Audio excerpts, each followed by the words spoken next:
99% of people that say stuff like that are not willing to do what it takes to make their dreams come true. The Marines have a saying, everybody wants to go to heaven, but nobody wants to die.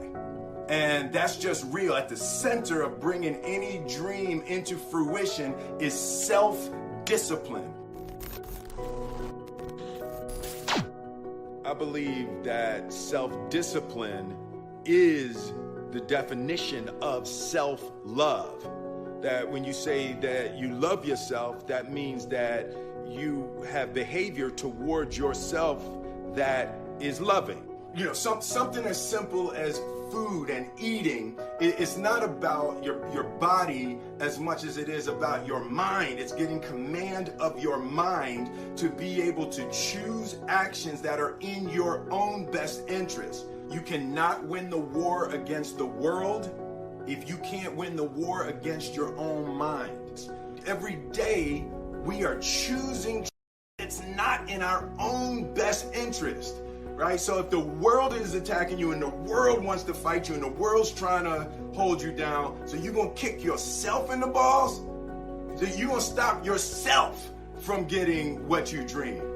And I think the word discipline has kind of gotten a bad name. We think about it in terms of punishment. I'm not talking about discipline in that way. I'm talking about discipline in the sense that you forego immediate pleasure for the exchange of long-term self-respect. Self-love is, hey, look, I know you got a test on Monday, you know, and I know you really want to go out with your friends. It's Saturday night, you want to go out, but if you fail that test, you're not going to feel good about yourself.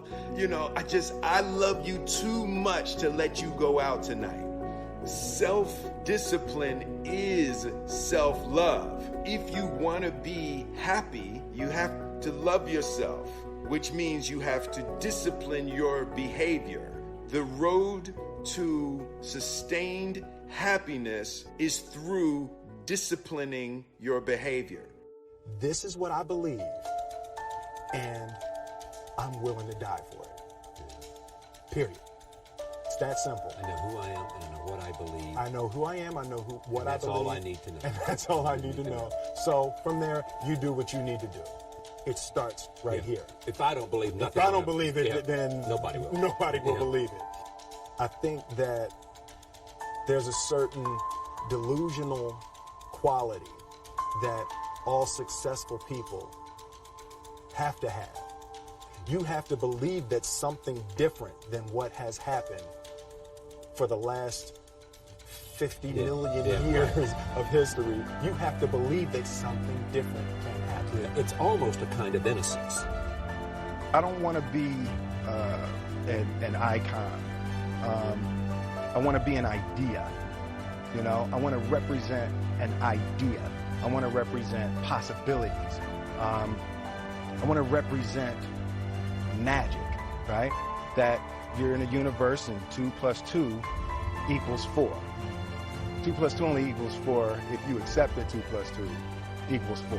One thing that I truly tried to communicate in the interpretation of Ali is the complex simplicity of greatness. Yeah.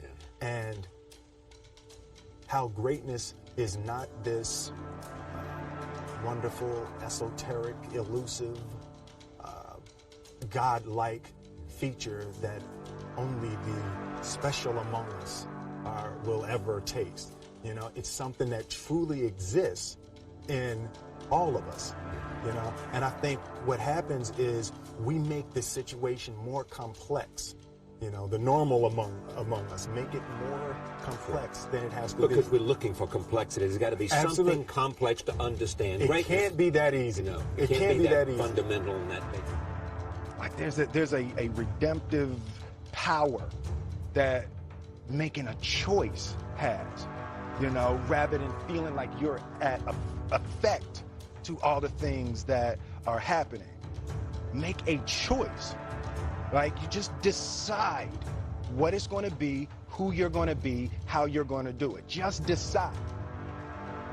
we tend to base our self-esteem on what other people think. And that's not really self-esteem. Self-esteem is supposed to be how we feel about ourselves. Other people's opinions is a really way to determine how we feel about ourselves. I can create whatever I want to create. If I can put my head on it right, study it, learn the patterns, and you know, it's hard to put into words, some real metaphysical, esoteric nonsense, but I feel very strongly that we are who we choose to be. There was one concept that I would suggest to people to take a daily confrontation with is fear. The problem with fear is that it lies. Why were you scared in your bed the night before? What do you need that fear for? Just don't go. Why are you scared in your bed 16 hours before you jump? Why are you scared in the car? Why could you not enjoy breakfast? What did you need that? The fear is fear of what? You're nowhere even near the airplane. Everything up to the stepping out, there's actually no reason to be scared. It only just ruins your day. You don't have to jump. And then in that moment, all of a sudden, where you should be terrified is the most blissful experience of your life.